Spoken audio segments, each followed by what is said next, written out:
Each year, Microsoft Research hosts hundreds of influential speakers from around the world, including leading scientists, renowned experts in technology, book authors, and leading academics, and makes videos of these lectures freely available.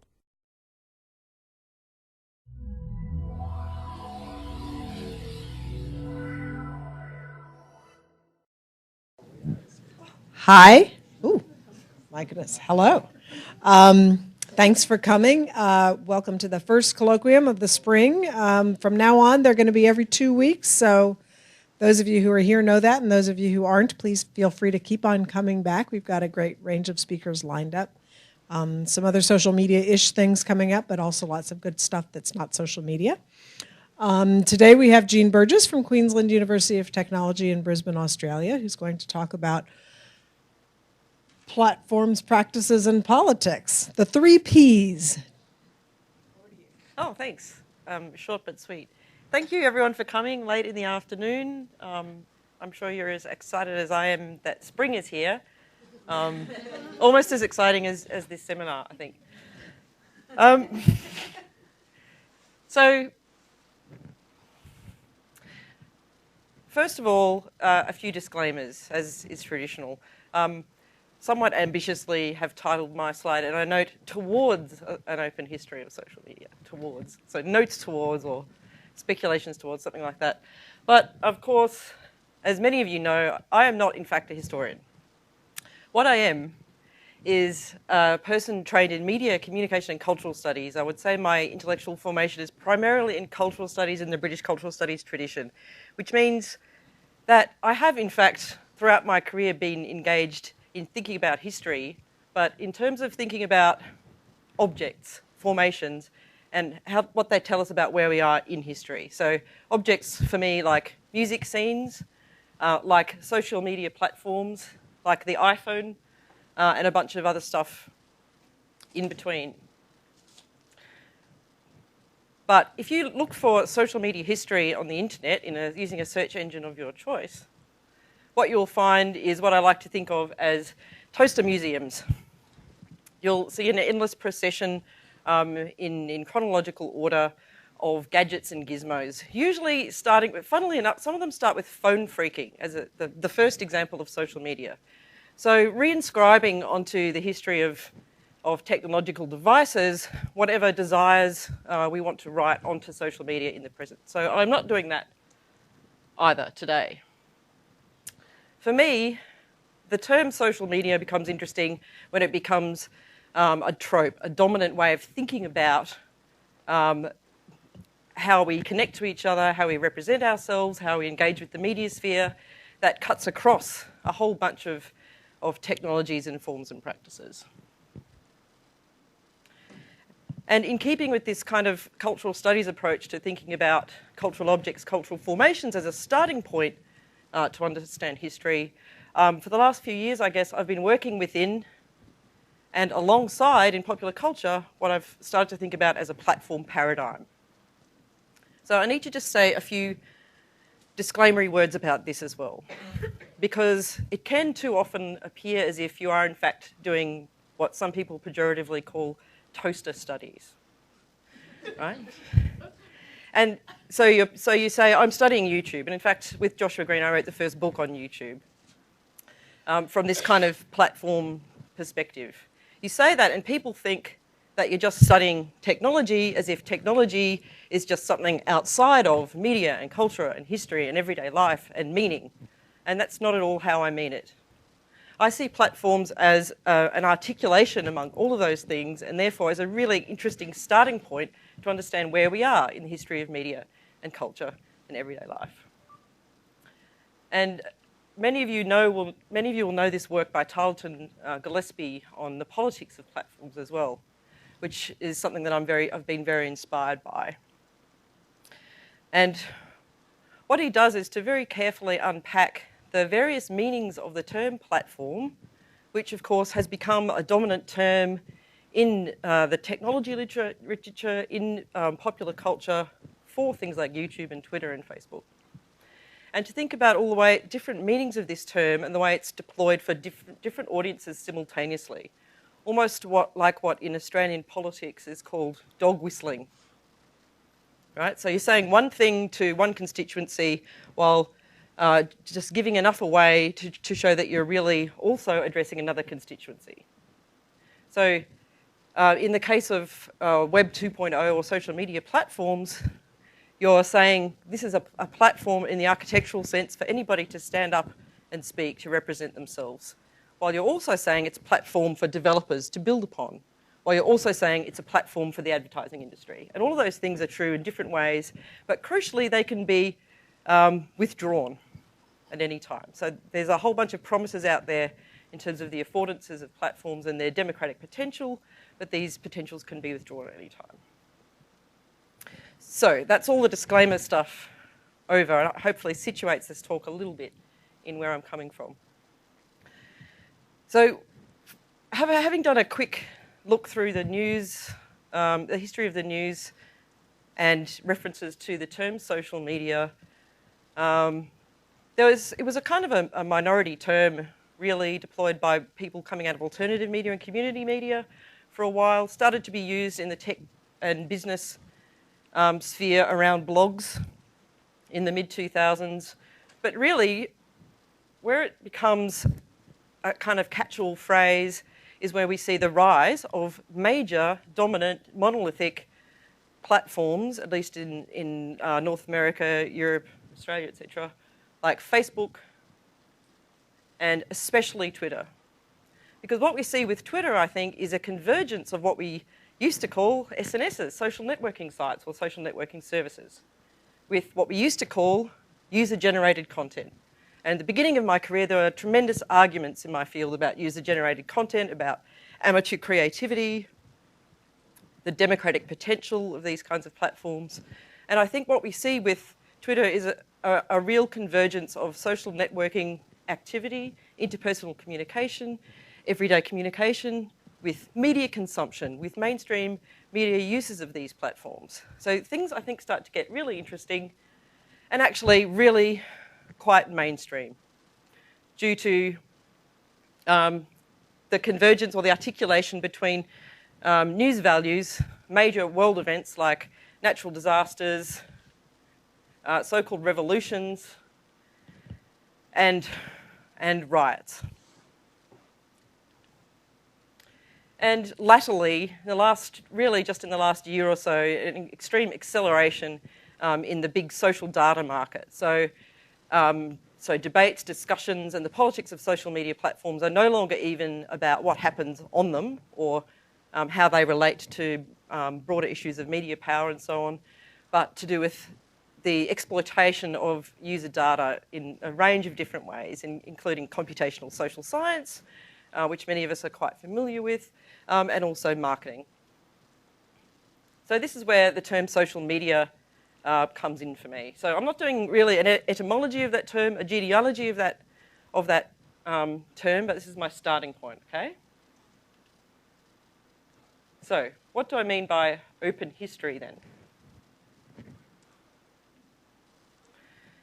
First of all, I think a lot of work that has been done in my field on platforms, despite good intentions, despite real attempts to contextualise and historicise the elements and phenomena that are under study, there has still been a tendency to create snapshots of the present that aren't really capable of longitudinal study, of serious comparative work. And I think that's starting to change.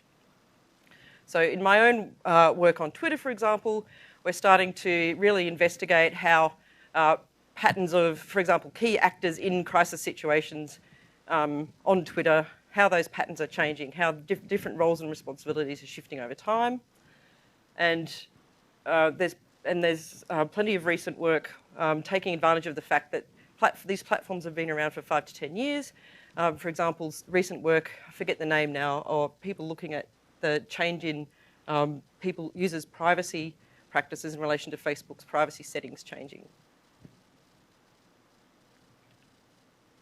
Beyond that kind of paying attention to the way that practices change over time, I'm really inspired here by a couple of key recent works in the last year or 2 years from within cultural studies. So not looking specifically at social media, but more broadly the history of the internet. Tom Streeter's book, The Net Effect, which looks in a really sophisticated way, very much grounded in cultural studies and cultural history, at the articulation between kind of romanticism and capitalism and the growth and development and evolution of the internet. And what I take from that work, especially here, is that this is a non-teleological model of history, which means not simply an endless procession of heroic inventions, one after the other, and an inevitable progress, but always trying to hold open the possibility that things could have turned out differently. And asking us in our contemporary research in this field to think about keeping open, holding open the various possibilities and conflicting desires and trajectories that exist at any one time. Of most relevance, though, is this new book by José van Dijk, which combines actor network theory and other social shaping of technology perspectives with political economy to take a really sophisticated and deep and detailed look at the development of social media over about the last 10 years across key platforms. Again, taking a platform by platform approach. I think this is a really important work. And coming from the actor network theory or social shaping of technology perspective allows her to always understand causality as highly complex, as contingent, as material, as much tied up with microscopic technical choices as they are with macro political, geopolitical and economic trajectories. But I think that this book has at its heart a question or a worry which comes out of very familiar debates about social media and the internet, which is this question: are things getting more open and more democratic, or are things getting closed down and locked up? And despite the amazing complexity and richness, and this book has been done so that I don't have to do it, frankly, it's an amazing piece of work. That question does bother me a little bit. That there's still an either-orism. There's still the internet is good over here, or maybe it's bad over there. And in our field, this is a bit of an inside baseball thing, I suppose, but in our field of media, communication and cultural studies approaches, there is still far too much of that. It's getting really boring. So where am I in all of this? As a scholar, my interest has always been in understanding the ways in which ICTs afford, constrain, enable and shape user agency, particularly in regard to cultural participation. And my question when addressing these issues of whether things are becoming more open or more closed or captured by corporate interests is a question of cultural generativity. In other words, to what extent does any given platform at any given time afford new ideas, new modes of expression and diversity? And to what extent is it overtly shaping? And so, given that those are my kind of ethical motivations, I suppose, openness is always very multivalent for me. So I don't assume upfront that a more hackable hardware object is going to afford greater user agency, because there are lots of examples of how that isn't the case. So the position of this was quite an impactful work at the time of Jonathan Zittrain's about the future of the internet and how to stop it. Again, it's this argument that things are becoming more closed, captured by corporate interests, and therefore locked down, and therefore less generative. He takes as one of his core examples Apple's iPhone, and this is, to be fair, before the App Store, and says that it's basically a toaster. It's an appliance because, it completely fails the hacker manifesto test of openness. If you can't open it, you don't own it. There's been also a lot of critique since then of the App Store and the way that Apple controls and curates and censors every new app that is allowed to be released through that. On the other hand, this control creates an environment of perceived safety that may, in fact, offer a lot of comfort to some developers. And there's no arguing with the flowering of development that has occurred on that platform. So an example that I have used before, but I'll use again, of a platform from a little while ago is the Kodak camera, by which I don't mean just the box, but I mean the roll film system, the entire system of distribution and development of photographs. So famously, the advertising slogan was, "You press the button, we do the rest." So a complete and utter capture of the technological process of producing photographs, right, from what was an extremely ad hoc, scientific, hobbyist, maker manifesto friendly world prior to this. You just had to get this roll film, stick it in the box, press the button, post it off to Kodak, and they would send the photographs back to you. This, by the way, perhaps apocryphally, was an answer to market failure. The roll film was extremely unpopular with professional photographers, and so famously, the story goes anyway, that Kodak developed the box camera and attendance systems to actually create a market for amateur photography that didn't exist before. Highly commercialised, completely imbricated with the popular magazine media. This camera, this system, the whole idea of being a photographer was sold to us through advertising. Very particular versions of what photography was for, very much oriented around modernity and the family, particular constructions of femininity and so on. But at the same time, again, this can be seen as a tremendous opening up rather than a closing down of the possibilities of photography, is my point. So, a few principles I would like to lay out for what I see going on in the history of social media over the past 10 years or so, based on that kind of theoretical framework. I think we see the co-evolution of media business models with platform architectures, with media representation, as we saw with Kodak, and of course with users and norms. Right? It's not a simple one-way process of invention, selling, and then take-up. We see recursive tensions at all steps through this co-evolution. Tensions between the kind of economics of scale, ethics and governance as platforms scale up and across national borders, for example, corporate pressures, and increasingly user activism. Now, with each kind of step in this co-evolution and each shift in scale and reach, new problems, new tensions emerge.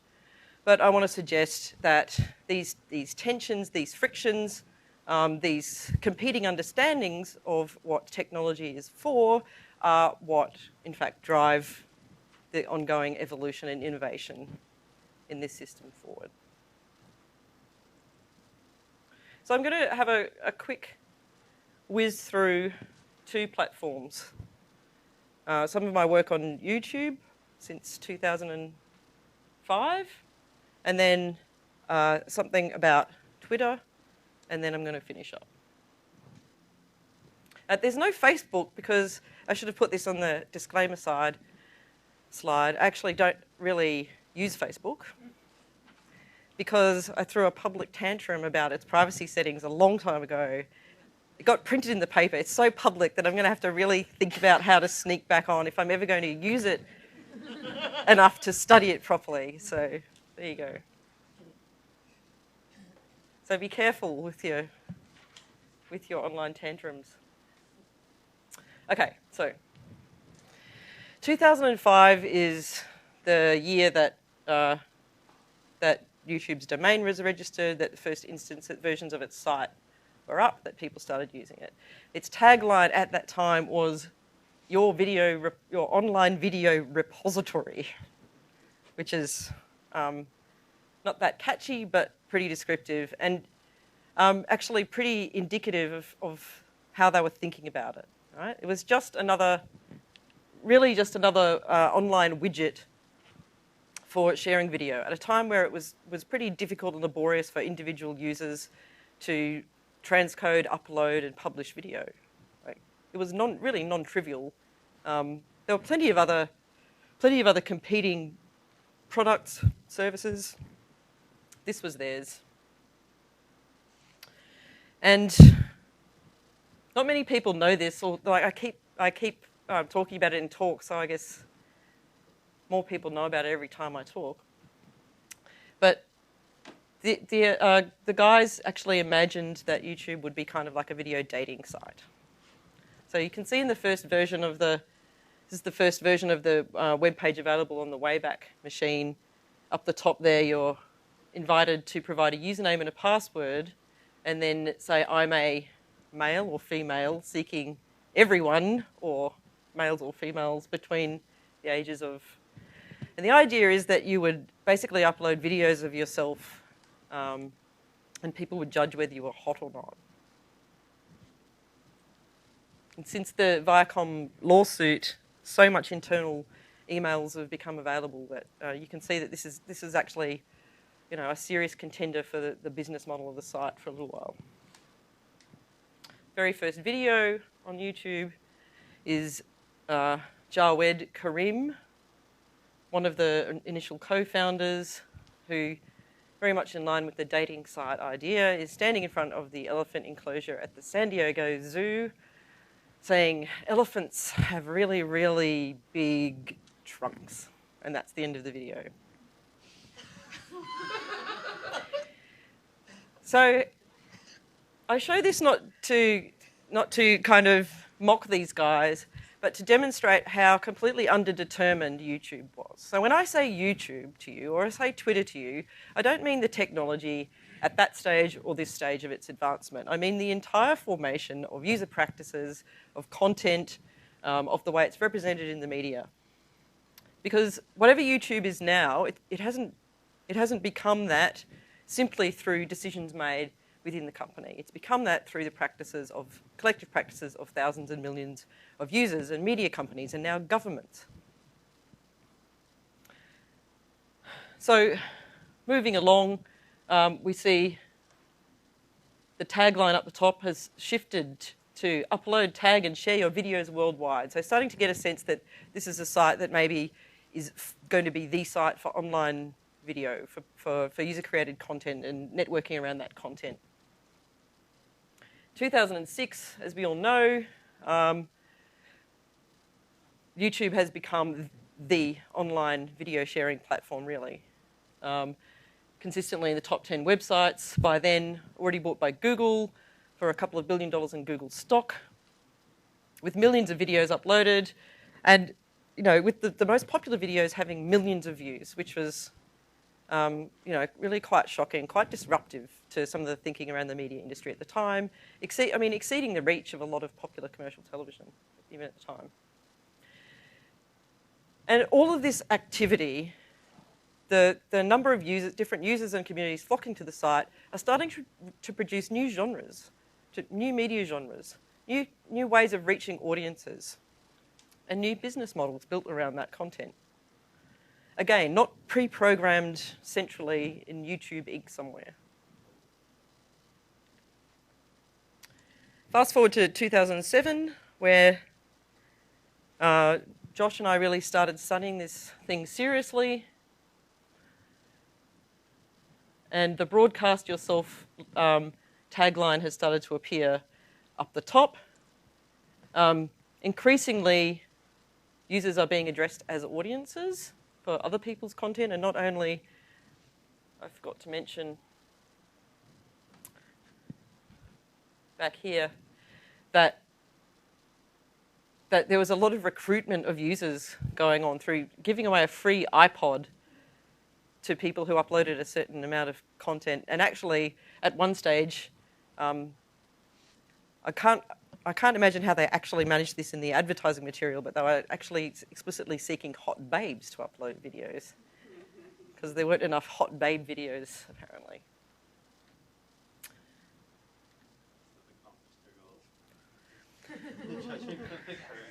So back then, despite a lot of people thinking that YouTube was stupid and trivial and not a proper object of study for serious scholars, we thought, typically of us, we would approach it in this kind of cultural studies way, saying, what is this thing? How are people using it? What does it tell us about where we are in history?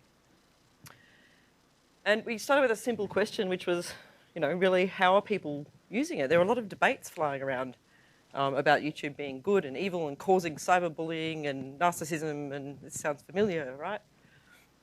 So we simply kind of did a really big kind of content survey of the 4,000 most popular videos, where popularity was measured against some of the built-in architectural models of popularity, which no longer exist, but did at the time.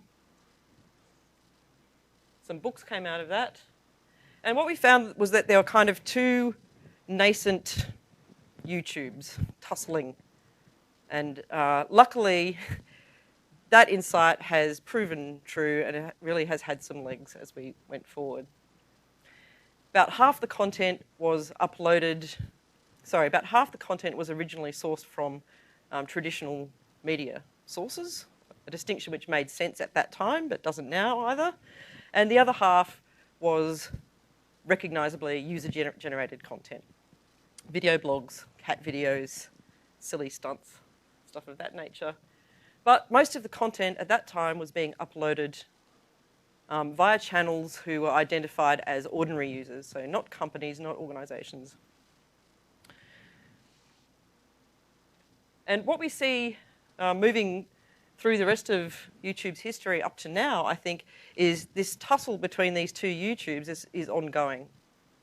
Even though YouTube has since then become a major player in the media industry, a highly formalised business, as opposed to the extremely ad hoc, informal business that it was when it started.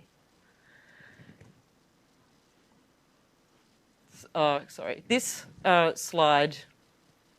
This slide represents the most subscribed channels. In other words, the channels that YouTube users are most loyal to. And at that time, this was the key way that, that uploaders shared in advertising revenue. And the crucial point here is that almost all of these channels are YouTube native, right? So they're not identified with external mainstream media brands. They're properties that are built up through an expert use of the way YouTube works as a culture of practice. So YouTube gets bigger and bigger and bigger, starts to look like a really viable threat to the mainstream media, and it starts to run up against copyright law, as well as international regulation of all kinds. It also develops country-specific sites, partly in response to that, but also in response to the pressure to generate, to segment the market and generate advertising revenue.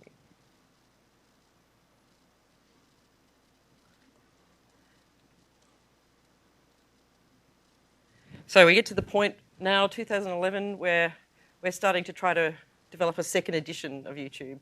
And almost everything that I've just told you can't be replicated, can't be studied again, because the underlying architectures that we used to do all of that work no longer exist, because the business model has shifted, because the scale has changed. So the homepage of YouTube in the US this week looks like this. So massive advertising banner. The homepage is all social, which means that rather than me being confronted with, this is what your fellow YouTubers like, or what is popular, this is what you, based on your Google account or cookies, should like, The convergence of commercial streaming services, video rentals and so on, with user-generated content. At the same time, new businesses like Next New Networks, which are kind of like, I guess they're kind of like A&R or indie labels for user-generated content, an intermediary that looks for talented amateur video producers and grooms them into more rounded, advertising-friendly, mature businesses, which is this Next New Networks is actually part of YouTube now. And YouTube's own attempts to try to improve quality, advertiser friendliness of content, producing all of these tutorials and material like this, which almost always, as models of best practice, holds up video bloggers. The types of YouTube channels, apps, and shows that are developed endogenously within YouTube, right? So rather than saying, TV show X over here is doing a great job of porting its content to YouTube, there's actually a whole new kind of regime of value, a whole new set of genres that have grown up within YouTube that even YouTube is using to promote to professional video producers. So this tussle between the two YouTubes, the kind of amateur UGC over here, the professional media over here, is ongoing but getting even more entangled and interesting, I think. And just finally, when I tried to find out the most commented videos or the most popular, the most favorited videos today, I couldn't. I can see the most viewed videos today, which interestingly are just the usual kind of random YouTube stuff. On the other hand, the most viewed videos of all time are an interesting combination of these two YouTubes. We've got, well, you all know this here. And we've still got Charlie Bit My Finger coming in 6th place. So just really cute kids whose dad happened to be there with the camera at the time. Now hugely mainstream pop artist Justin Bieber, who of course grew up and produced his brand very much within YouTube. And then we've got J-Lo and Eminem, and Lady Gaga's dropped off the top 3, so that's a sign of something in terms of where we are in history, I'm sure. Finally, when I went to find out the most subscribed channels earlier this week, wanting to find out who the YouTube community was still really loyal to and what was going on in that kind of really small subculture of really active users who see themselves as part of a YouTube community, I'm not allowed to find that out anymore. That functionality is just being completely removed. When I go to browse channels, everything's just suggested to me because it's being helpful. It's because it's gone really social. But just like a lot of search queries these days, often you're not quite sure who it's being helpful to. Certainly, I'm not sure that the recommendation that I watch a whole lot of TED Talks is helpful to me in any way. Or Modern Primate, which is for men. Okay. Yeah, my buddy runs that channel.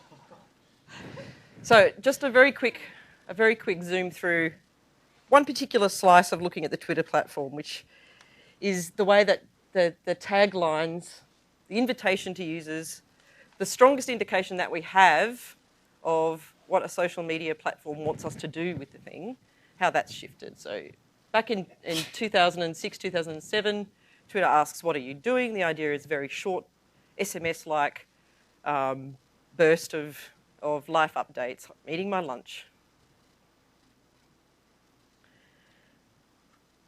At the time, of course, Twitter didn't have trending topics, integrated search or hashtags, or in fact at replies or retweets of any of those things.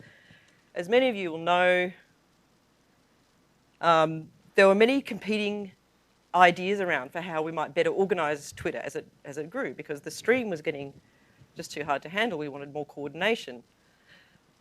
One idea was this funny thing using the pound symbol, which the idea would create groups like in IRC channels.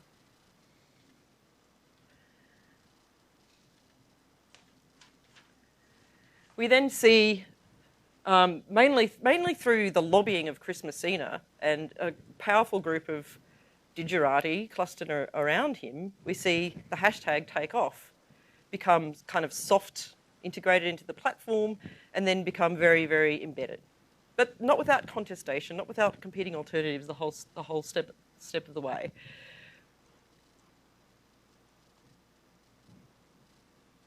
We then start to see Twitter kind of mature, become more commercial. More and more people are joining Twitter just to kind of see what it's about, and we start to become addressed more as an audience, as lurkers. So you can kind of share what's happening, but you can also discover what's happening. So it's this relationship between the self and the world shifts a little bit. It's not just about you and your friends, it's about you and your friends and the rest of the world. The basic invitation to post becomes what's happening instead of what are you doing. Trying to encourage people not to tweet about their lunch, I suppose. And then 2 years ago, follow your interests. Today, a user not logged in will get this splash screen where, I don't know what city that is. Does anyone know? It's like, I don't know, Istanbul or, so some really cosmopolitan, far away, but extremely urban environment. Huh? Maybe it's a montage. Maybe it is a montage. Maybe it is. Welcome to Twitter. Find out what's happening right now with the people and organisations you care about.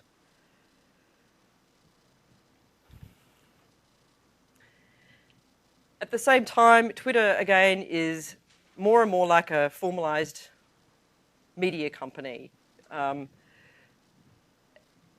Extremely big money deals going down in relation to your data, to advertising, to the use of the brand. Twitter itself is integrated into the mainstream media, the tweets at the bottom of the screen, all that sort of stuff. Twitter ratings for television are now integrated into the Nielsen rating platform. At the same time, there's a bunch of controversies around at the moment. Micro-controversies that we forget as soon as they've happened, when Twitter changes the interface, when they changed how @replies worked, changed how retweets worked.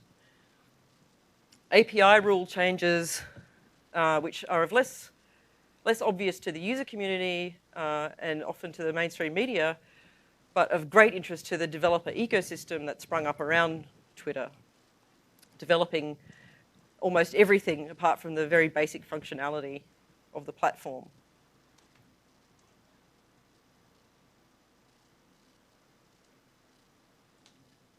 So, 2 points about next things that I'm interested in doing. The first one is a project that Nancy Baim and I are just starting up here at MSR, where we're actually looking at people's lived experience of these changes in their everyday practices in using these platforms. Starting with the opportunity that some users now have to access their own Twitter archives for the first time, going back right to the beginning. This was impossible until Twitter decided to roll out this service after banning every other service from offering the same functionality. So we're going to basically sit down with people, go through their archives with them and talk to them about how their practices have changed. And really, for me particularly, I'm interested in seeing to what extent the externally observable shifts in the platform and its business model actually impact on, or don't, users' experiences of the extent to which they have agency, to which they're able to use these platforms for what they want to use them for, or not. But finally, something else I'm very interested in investigating further and writing something about is the big practical challenges ahead of us, given that not only our media history, but a lot of our social history and public history is tied up is in fact locked away in proprietary archives, which are sometimes accessible through things like the Wayback Machine, which is where I got a bunch of my screenshots from. But I'm trying to find out exactly how or why Twitter has blocked their entire domain from the Internet Archive, but they have. So you can't go back and grab even screenshots of the homepage. You actually also can't access any historical Twitter data without going through a third-party provider like NIP or DataSift, because that's a huge part of the Twitter business model now, is selling Twitter data. So I hope I've opened up some areas for discussion, debate, question. And I think my time's up. Thank you.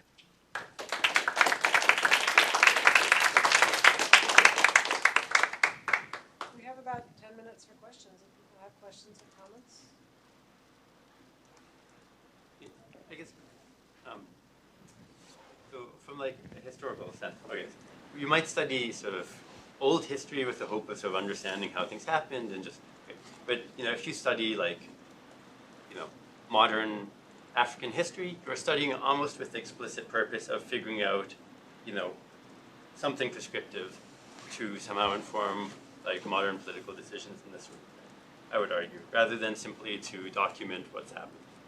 And something like social media, you know, so much has happened in the last, you know, 3-4 years, and there's so many people who are desperately trying to learn from the last 3-4 years explicitly with the view of let's try to make something better. Let's try to somehow change the path of where things are going, and especially, I mean, I guess I haven't talked too much to the social media people at Microsoft, especially being at Microsoft.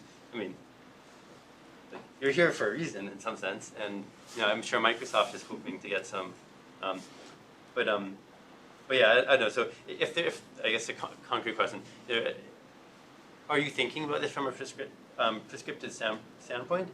And if so, you know, are there 1 or 2 lessons to keep in mind, like moving forward? Or you know, if I was starting some, you know, Twitter-based company that's gonna do something or other, you know, what are the things that you would suggest I keep in mind? I guess there's a few different answers. So the question is, am I doing this so that I can be more normative and more prescriptive, for example? Yeah. And I guess there's a couple of answers to that. One is, I mean, like everyone, I have personal politics and ethics and the ways I would like to see things go. From a more proper intellectual standpoint, I hope the message would be that things could always have gone a bunch of different ways, and a good history done properly, not that I'm saying that I have even done a history here, but a good history done properly should open up that sense that path dependency isn't necessarily an unstoppable force, that there are options. And a lot of the way things turned out is through accident and lobbying.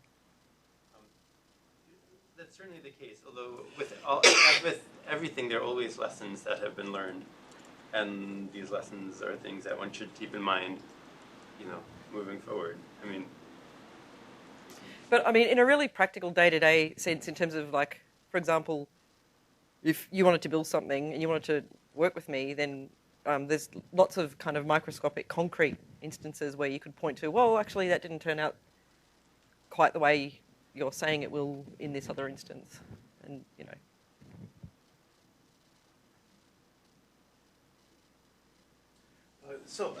Thanks a lot. That's really interesting stuff, and I like the avoiding the toaster museum. I think it's a smart idea.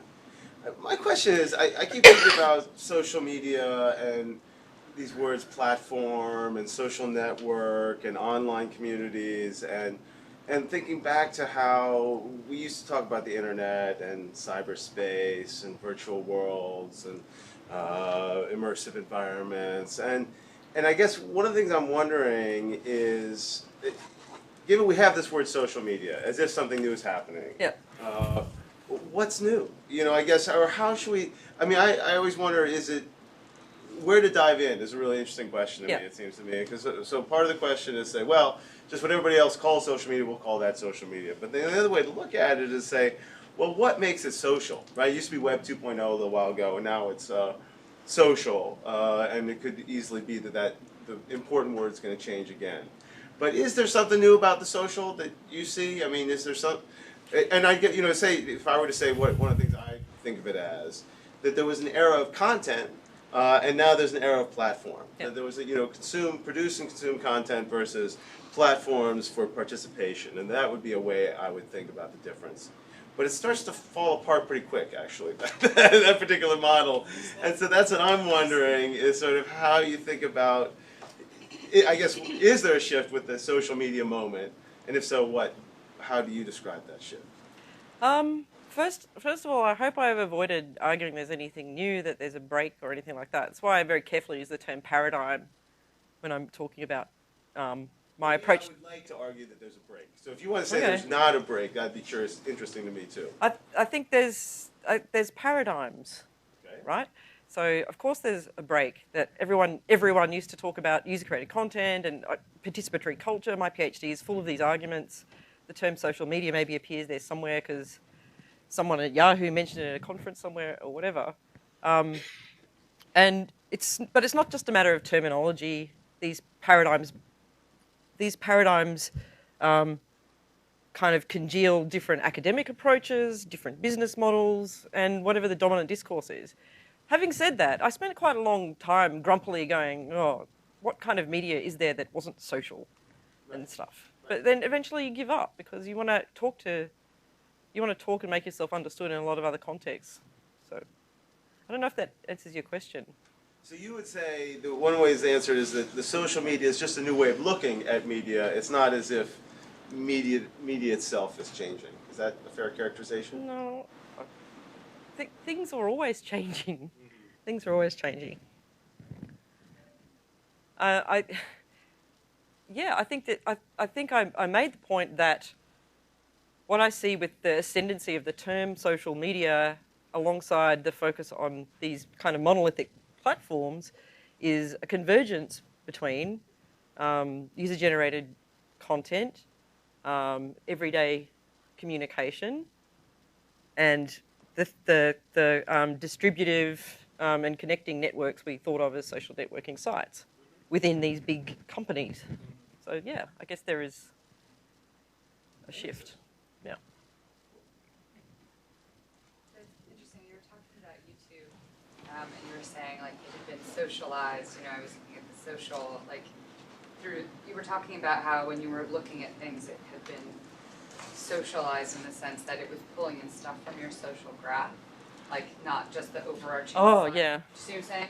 So Yeah. I think that struck me as really interesting because it seemed like it is not more social, it's less social, it's more personalized to you. It's more like filter bubbly and isolated.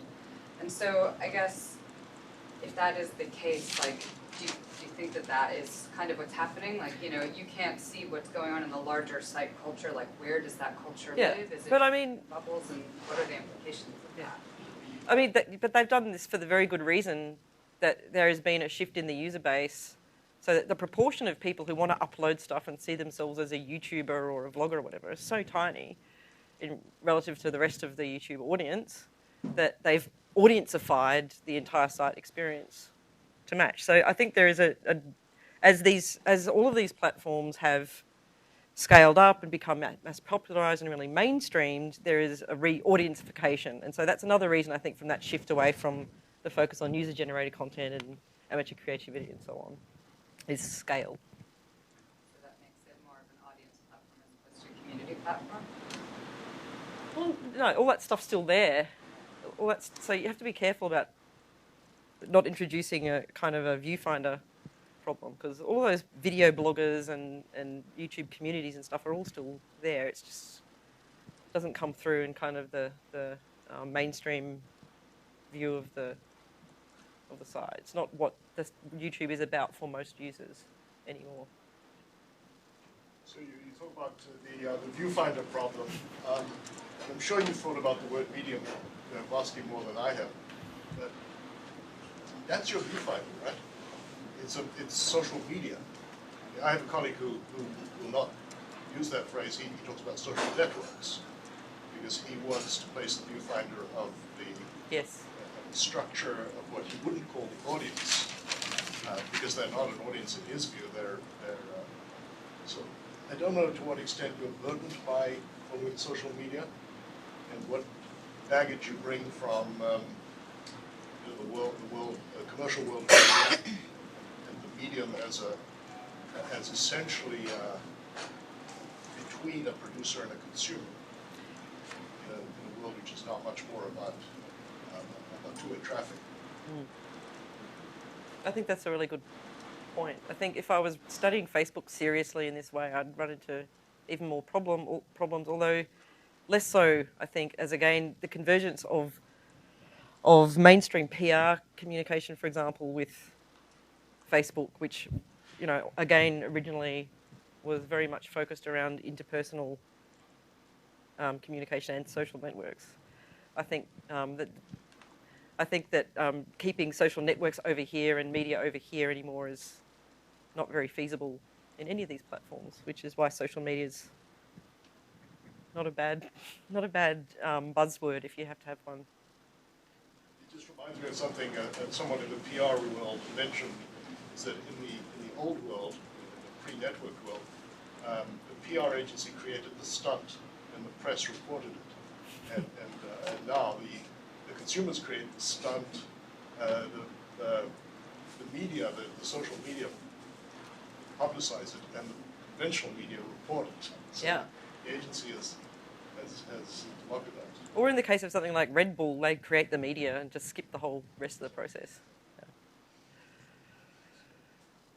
So, I mean, this was a very sort of outsider looking in kind of history, and sort of you started out by saying that, you know, the evolution of YouTube has been not just governed by what its directors or what its board decided.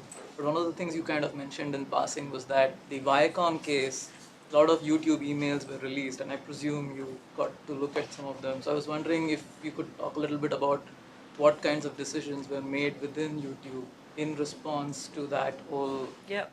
So the and how that actually changed things or interacted. questions about the internal correspondence that was released as part of the Viacom. Well, I haven't looked systematically at it. I had a close look at the very beginning because this is what we have little information about, and this is where you see a lot of mythology created about the origins of companies. And the thing that I found most interesting was that they were kind of, I got the impression they were kind of sitting there going, whoa, people are just uploading all this stuff and there's all this like Family Guy footage and what's going on, there's porn, what are we going to do, what are we going to do? With very, very little sense that there was kind of any cultural programming going on. So they were really completely agnostic as to what the content was going to be, as long as there was growth. And it's only later when that they start to get worried as they scale up about copyright, that they start to very softly introduce some mainly community level features to enable flagging porn and different issue from copyright to flag porn to flag pirated stuff. Being careful about the duration of videos, but it's in response to people discovering this thing and going, "Oh, what's this for? I don't know. Let's just chuck stuff on it and see what happens."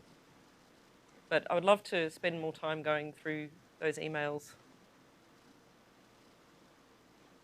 All right, we have treats outside, so please join us for reception for half an hour and join me in thanking. Thank you.